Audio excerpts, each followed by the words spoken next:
Hello, I'm Amélie Huynh, your host for today, your French Aussie Vietnamese host, your guide on this exciting cultural journey. Welcome to Mosaic Mind podcast. I love chatting with fascinating leaders, fascinating women, and we will talk today about how their cultural backgrounds have informed their leadership styles. Here we are looking into interplays between culture, leadership, specifically focusing on how those women are shaping Vietnam and the future of Vietnam. So introducing the guest today, we have Amélie Huynh Le Maux, and you will see that we are actually sharing the same accent because we are both from France. So Amélie, you're a creative lead, a copywriter, you were a lecturer before, and you live in Vietnam. You hold a PhD in biology and pharmaceutical research and development lead, and then you have retrained yourself in communication. So this is quite a mouthful here. And then you have a professional shift because you really believe that you want to share knowledge and information and combine it with some creativity as well. So you've been in Vietnam for 8 years now and you really love creativity, and please everyone admire her necklaces and also her earrings here that she's making. You have new adventures, and really you're also an event and company founders. You're doing, newsletter, art, a lot of things. You're also doing women events, you organize women events, and you're also a freelancer on communications. So you're a jewelry maker, that's for sure, because I do absolutely remember that. And the last thing, which is really interesting, you are a bar owner and also a punctual journalist. Okay, so it's a lot of things here, and I'm really excited to have you with us today. And of course, because we are French, and guess what? When we're talking to French people, what do we ask? What do you eat? What do you like eating for breakfast, Amélie? Oh, what a question. In fact, I don't eat for breakfast. I just have a tea usually, because no, I don't eat because after it's gonna open my appetite and I will be hungry for the whole day. So usually I don't eat breakfast, but if I eat breakfast on Sunday with my husband or with family, it will be the usual French breakfast with croissant, chocolate, milk chocolate, and butter, salted butter, because I'm from Brittany. And I didn't realize that I put really the Brittany color here. Yes, If I some noticed people, it. the west of France area. So yeah, usually usually I don't eat, in fact. Okay, all right. So let's start our little chat today together. And I really want just to first start in the personal cultural journey. So Amélie, your name, Huynh Le Maux. So your name carries a lot of beautiful blend of culture. And I'm just wondering if you can tell us a little bit more about, the hidden stories that you can't read on LinkedIn. What is behind your name? So my name is Huynh Le Maux. I'm doing it. So the first part is Vietnamese, the other part is French. So Le Maux is my French name, and it has a really Brittany sense, because Le Mot, like le is the in English, and so a lot of names from this region are le with something behind. So my name is Le Mot, and in fact I am married to Thomas. We are together for more than 20 years, married since 10 years, and so he has a Vietnamese father and a French mother. So his name is Win. Sorry for my accent, because I never managed to pronounce it correctly. So I decided when I arrived there, for when we married and when we arrived there, to be called Huynh Le Maux in my life, all around, on social media, in my professional life, because for me it's important, because I feel like, so just for your information, it's been more than 9 years now, 9 years and a half in Vietnam. Yes. And yes, it's home for us here. And also I was introduced to Vietnam culture even before coming here through my family-in-law. So for me, it's important. I'm really proud of being from Brittany, proud of being French, of course, and I'm proud of living in Vietnam and calling Vietnam my home. And also what I like is, I realize afterwards, I always like to surprise people. So as you said, I have biology PhD before, and I remember when I was young, people were thinking I was in the artistic course for sure because of my style. And it's really the same with my name. Like when people talk to me not on the phone, but by text or email, and they see me after, they expect to see a Vietnamese girl or Vietnamese origin. And often even the le, they pronounce it le. They say Huynh Le. They don't even know what is what in my name. And so for me, I like this bit of surprise because it means there are no label, and I don't really like labels on people. This is something I'm a bit fighting against. I put post-it or labels. Yeah. So yeah, now I can make surprise out of it. So I'm happy with it too, with this. All right. So I can feel the creativity bit in yourself, how you describe yourself. And obviously, you're talking about Brittany, France, and Vietnam, where you live here for quite some time now, 9 years. So I'm just want to know, how do you navigate? So you've been in Vietnam for 9 years now. How do you navigate? Because you've been living in other countries as well, but how do you navigate? Have you felt caught between maybe 2 or 3 cultures? And how does it feel, and how do you do it?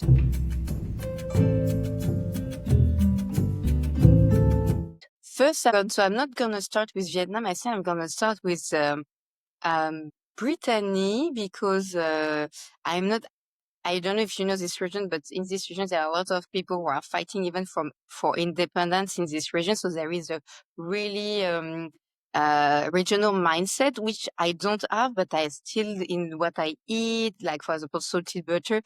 In fact, I really realize I am someone from Brittany. In fact, the more you are far away from this region, the more you realize you come from there. I realize it every day. I even realized it when I was living in Paris because I was using expression that people didn't understand, and I realized that they were from Brittany. And now I am in Vietnam. I realized that also there are a lot of people from Brittany because we are all travelers. We are a coastal region. And in fact, I think from our history, a lot of fishermen and navigators. And in fact, there are a lot of people, and people from Brittany are well known. People usually say Brittany or Paris when you talk about France. So in fact, I don't feel that far away. Regarding Vietnam, to be honest, I didn't have quite of a cultural shock and being in between because first my husband, his father was often away to work in Vietnam. So he was really close to his mother. And so he feels more like 100% French rather than Vietnamese. So he didn't have this coming back. He had this coming back for the route when we arrived here, but it was not as in between as a lot of Viet Kieu I know. Who are in between, look for that roots. They don't feel they don't know where they are because they don't speak Vietnamese. Thomas doesn't speak Vietnamese and he's okay. I speak even better Vietnamese than him, I would say. So I didn't have this. And also regarding Vietnam and the family, he has a lot of empathy and he knows his family. So he really told me, oh, it will happen like this, like the thing of no time management. You don't know what's going to happen after. You go there with a family and you spend all afternoon because you have to go there. Like, it's like this. Like it's a really short-term adventure, I would say, or short-term span, and you go there and there. And he told me everything about it. So it was really, I don't know, he kind of coached me before, even if I knew his family for a long time. So I didn't have quite of a shock. And also we took Vietnamese lesson and I really realized something that I always like to share with people who arrive in Vietnam is like, in French, the tones that we have are for emotions. And in Vietnamese, the tones that they have is for meaning. Like one word with different tones can mean different things. And it's not the same for us. You is gonna mean the same, but if you or for us, it's a feeling you put into it. And so this is why I realized that maybe Vietnamese give less emotion compared to us.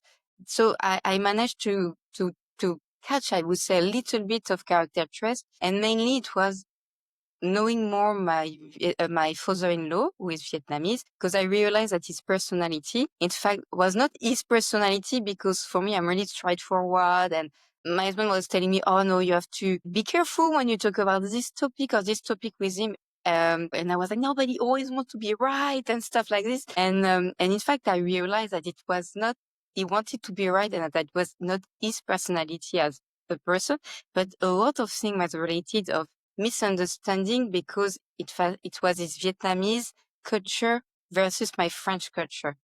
So it really made me understand him way better also. So that's very interesting, but you have found out, you know yourself even better by going away from where you're from Brittany and France, and then you understand those subtle communication hints about yourself, but also, you know, with your in-laws, you know, who are Vietnamese. So you mentioned before that, you know, your home, you know, is in Vietnam, but you know, what I mean, in linking with what you just said, you know, what does home mean for you? You know, like, is it a place of feeling or something else entirely? I mean, I know that you're just talking about, you know, those emotional connections with the family as well.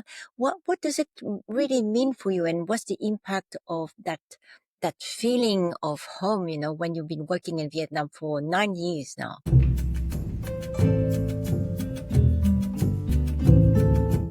First thing I would say is I think a lot of people living abroad are saying this when you come back from where your mother country and you fly back home. This is a weird feeling, but I think a lot of people have it. But in the end, my home is my husband. My home is yeah. I could go everywhere with him, and there is a little story about this. It's like he was feeling so not scared. He kind like when you ask the hand of a woman wedding in old times, you know. He asked my parents if we could go to Vietnam, like if he could bring me to Vietnam when we decided to come.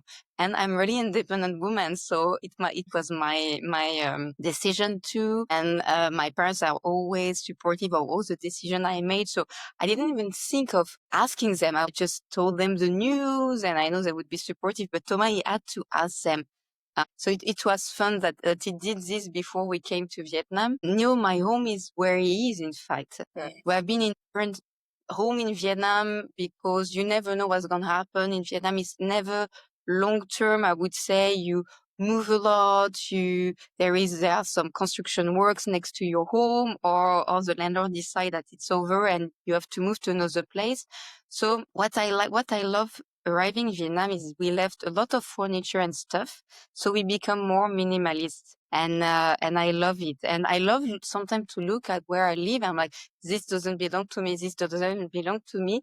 And it has a really sense of relief. But it's true that since a few years, where I am right now is in my home in Vietnam, and we just renewed the contract. And for now, I really feel, because I began to decorate. I painting behind me. The room where I am, it's a guest room, but it's also all my room with my mood board, my jewelry, and all the stuff that I'm making. So I would finish with something really feminist. It's like maybe some of you know Virginia Woolf, and she wrote something called, I think it's a room of your own, or I know it in French. I don't know it exactly in English, but one of my French, I met her in France, and before we came to Vietnam, and even thinking of going to Vietnam, she's of Vietnamese origin, and that's so fun. And recently, she offered me the book of Virginia Woolf, and I always talk about this book, but I never read it really. But I know what the topic is about. Is this to have a place of your own, a safe space?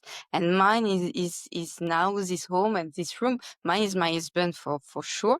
But here, I really began to put myself a bit there and add more stuff. And so I really feel it's a personal space also for you, for your mind, for your creativity. Like, just an example, I was just telling me before we started, we had some visit of friends and family for 2 months, and they were sleeping in this room. And I really could feel that I was missing something because all my stuff are here.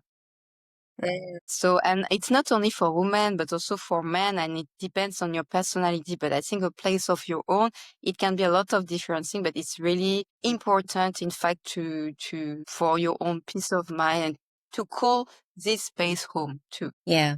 So that is lovely, because I was going to ask you about key figures in your life. So you replied before about Virginia Woolf, you know, talking about your space for the mind where you feel safe. So absolutely. So this is absolutely beautiful. And who doesn't like, you know, Virginia Woolf as us as feminists? Okay. So if we want just to move into the kind of generational perspective and family perspective. So you mentioned that your in-laws, are Vietnamese, so you speak French, and you're learning Vietnamese as well in Vietnam. And I'm just wondering, you know, how your your family and extended family influence your sense of cultural belonging. So not about language, but your sense of cultural belonging. How has your family influenced that sense of belonging, do you think? I would think more in my Vietnamese family. I think it's because I don't know. I was accepted since the beginning, and I know they always did all the thing related to ceremony or food or anything was always done naturally. You know, like Thomas explains little stuff to me, like go quickly because maybe the food will run out. But it was before when it was all the cousins were there or stuff like this. It was more something for the oldest generation, like kind of advice. I don't know. I think it's also because I'm kind always I think I am always open to other things and culture. I don't think I always understand them, but I always try. So I think it went easily, and I really feel I belong. What was easy for us in Vietnam is that we have Vietnamese family here, and especially if you know me a bit, you know that I will talk about Thomas' auntie that is always there for us, and where we really close to her. And so I think it's thanks to her that I got this sense of belonging here, because compared to a lot of people coming to Vietnam or living abroad, you don't have a family. Us, we have a family there, and we have a really, really special family with, for me, a really strong woman, who was also a businesswoman and who also has this dual culture because she studied in France. So French, Vietnamese, and always inviting us to a lot of different happenings she could have from something with her friends that would be more like a big Vietnamese lunch with traditional dishes to the TED party with her staff where we sing karaoke and we drink beer, you know. We also have a cousin living in the north, married with a woman from a ethnic minority. So we don't always go with, that's been a long time, but at the beginning we went to see him too. So I think it was quite easy because of the family, of course. I think it would be really different if not. Yeah. I don't know if That's I yeah. answered to your question, but yeah. Oh, no, absolutely. No, that is so good that you mentioned, the place of the family into Oprah's perspective. And I really want to link that. You are in Vietnam now, so you have your husband, you work as well, you're an independent woman. So do you see any difference in how different generation, like your parents, your in-laws, yourself, or younger generation approach cultural identity?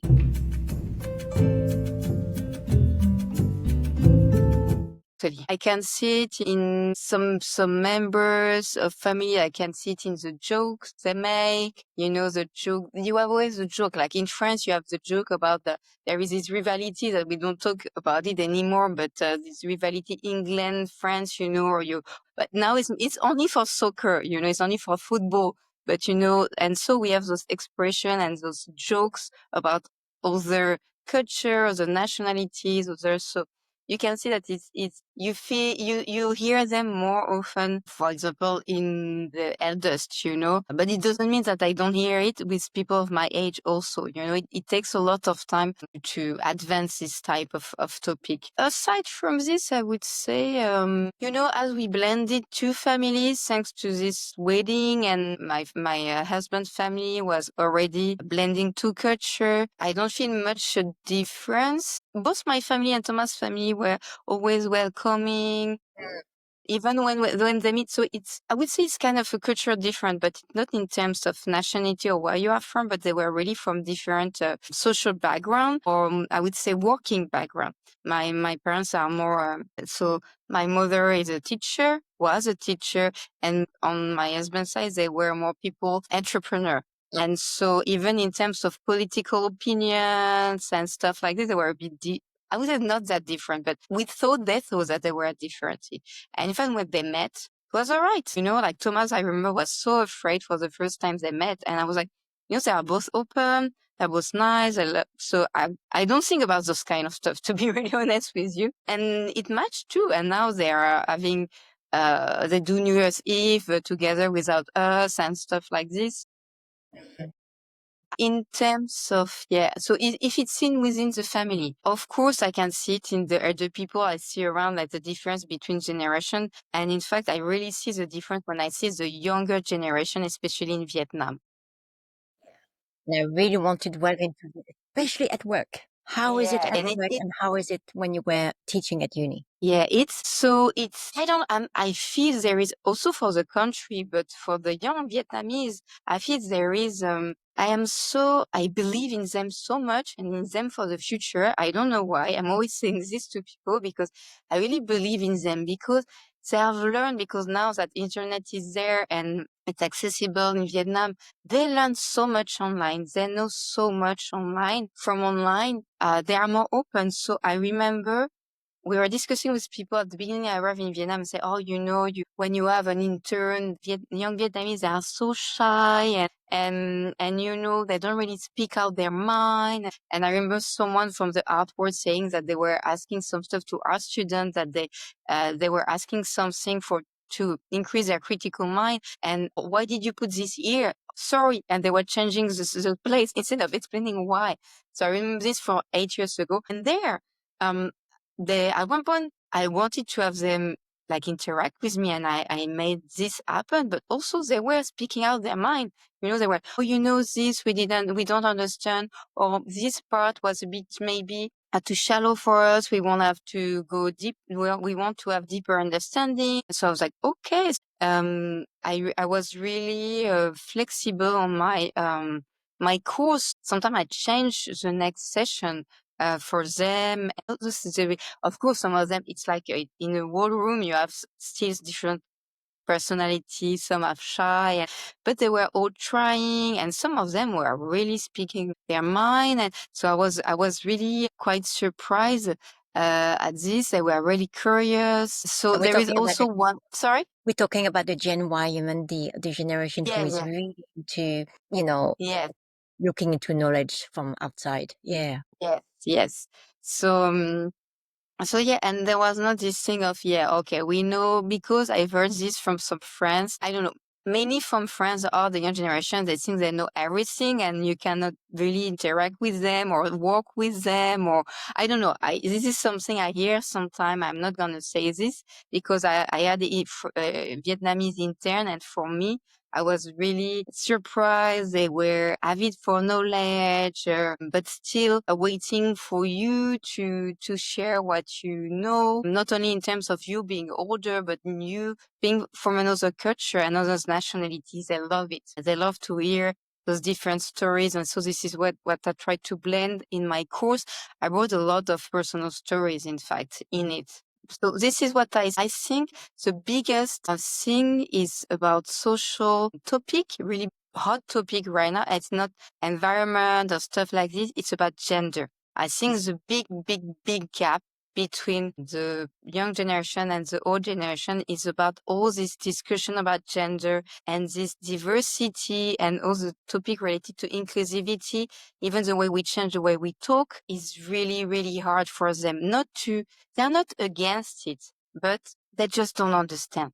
And I can understand that they don't understand. They just don't understand what's going on, and it's going so fast. So the biggest gap when I discuss with a lot of people, I think it's this right now. I'm so happy that you mentioned about, the different topics and different sense of interest per generation. And yeah, and I totally agree with you about, talking about, diversity and gender and inclusion. When you talk to Gen Y, to millennial, to Gen X, the perspective are so different. And I really want to ask you, so you are a foreign woman working in Vietnam. What is your experience working as a woman in Vietnam? How do you see the place of Vietnamese women, in the future of Vietnam, or especially for the young generation? What's your views on that mega big topic? But yes, just have a few minutes.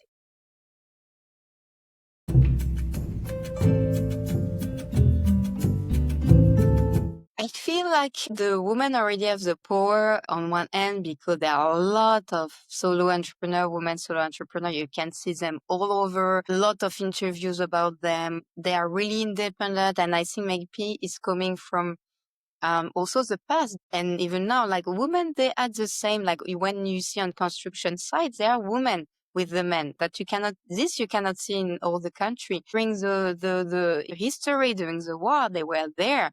They were not like you saw in Europe during the war, like the women were at home, like they were building arms or guns or stuff like this, sending to the front. But here they were there with the men, and it's always been like this. So I think women are really strong, really resilient, really independent. And you can see it really, and even when you discuss a bit, you always is like, oh yeah, in fact, it's the woman behind the man, you think it's the one in charge of the family, but in fact, the woman doing and everything at the back.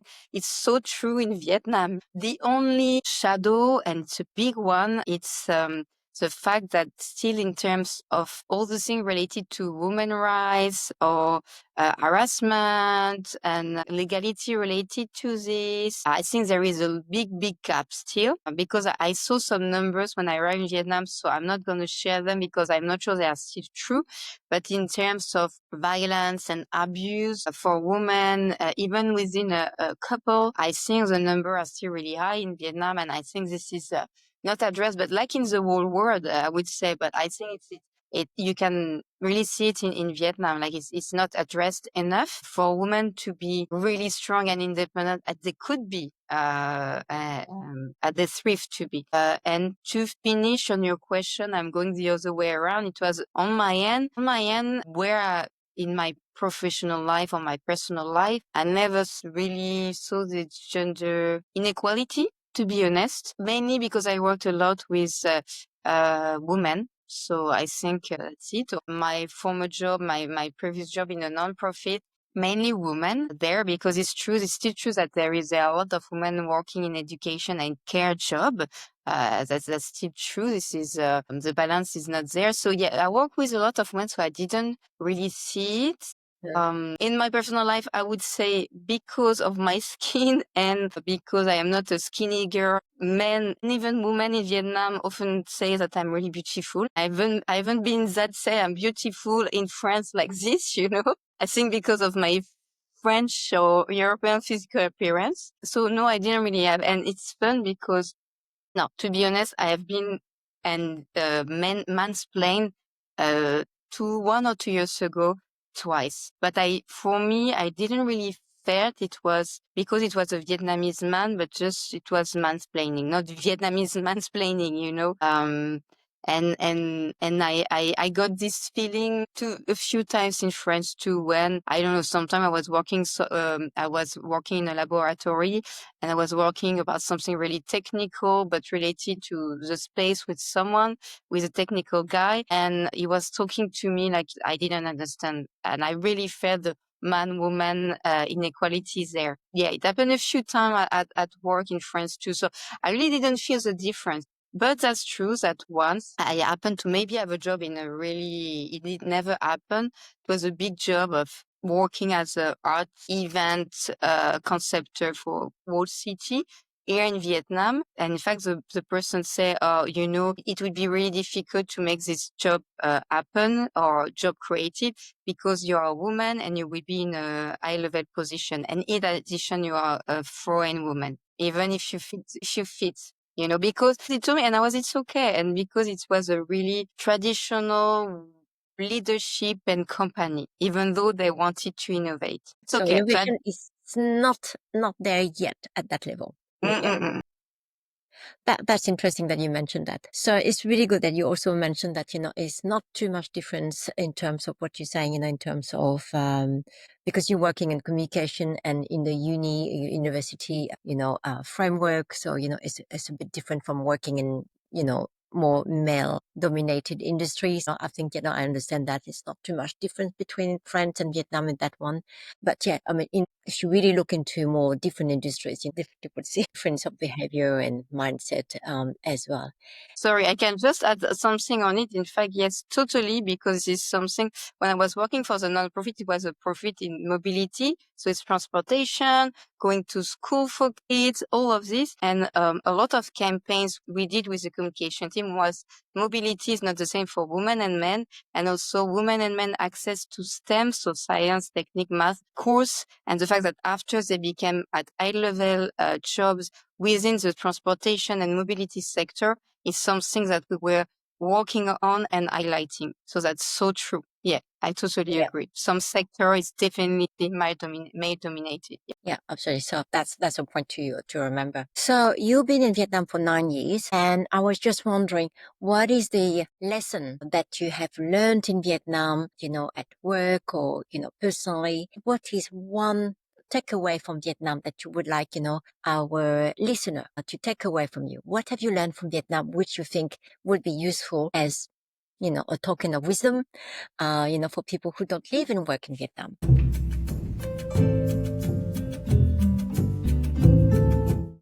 So there are different perspectives, I would say, to this. It would depend at what kind of person I would discuss with.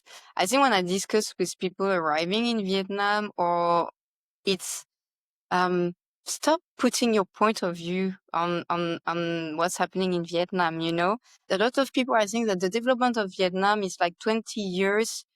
There is a 20 years difference from France. And I want to say difference because some people are saying after, but no, maybe they are not going in the same direction as us. So there is a 20 years difference. And some people are like, oh yeah, but they are buying big cars, environmentally, they do this. Yeah, but they are on their own way and they are doing their own stuff. So stop comparing with what you do in your own country, because they will go their own way and sometimes they are really fast. So maybe they will even do better than us because they will try and they are in a test and learn. They are really test and learn. So they try, they do. And so first, I think stop looking through your foreign eyes, I would say.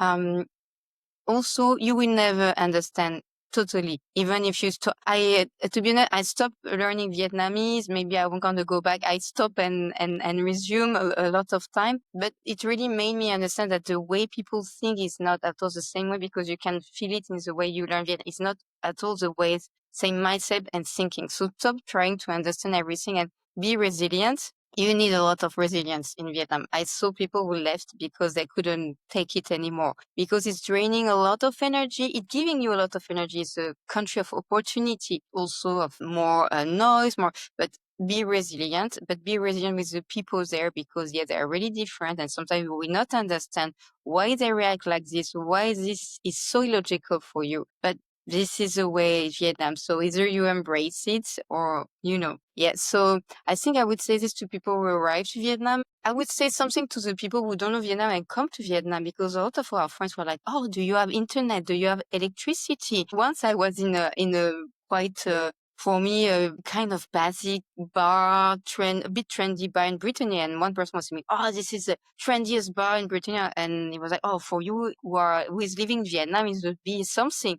And I was like, wow, you don't know about all the trendy bar, the rooftop, you don't know all the thing here. You don't know the way it is in Vietnam. Is, of course, there is a countryside and the beautiful rice field, but in terms of innovation, it's crazy. I see talks about different topic, AI. I see a lot of new companies, a lot of places to go out, like personally to go out to, that are so wow, every day. So the country is really, like, people forget the contemporary face of Vietnam. And just to give an example, recently I did a freelance job for 1111 Group. They have a gallery in Ho Chi Minh, art gallery, and they were doing exhibition in Paris that was called Vietnam Opening Doors. And they wrote 7 artists, and I did all the copywriting. And so I really dig into the concepts, the life of the different artists, and they chose a blend of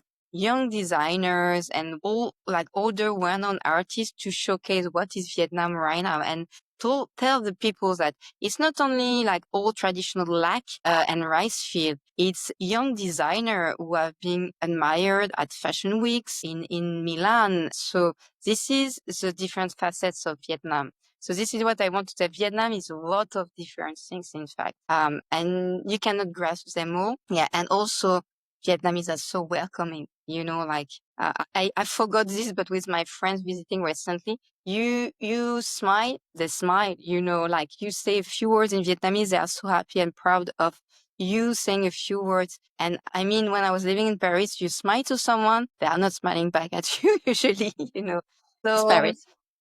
yeah, so yeah, that's Paris. It's only Paris. Yeah, there is so much to say in Vienna. This Vietnam is a gem, so this is what I would love to share with people who's sometimes finding hard here or difficult. There is a cultural shock. Yeah. This is my personal taking, I would say.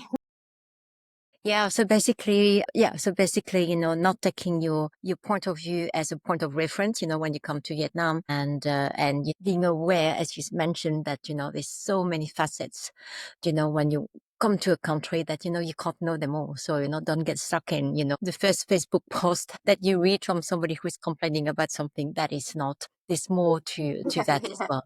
So if you want to summarize everything that you have been sharing, and I can feel your passion here, if you want to summarize, one advice, for the people who listen. So we just talk about your advice here, but I like just to say, the podcast is called Mosaic Mind. So we want to inspire people to have a global mindset of a global citizenship.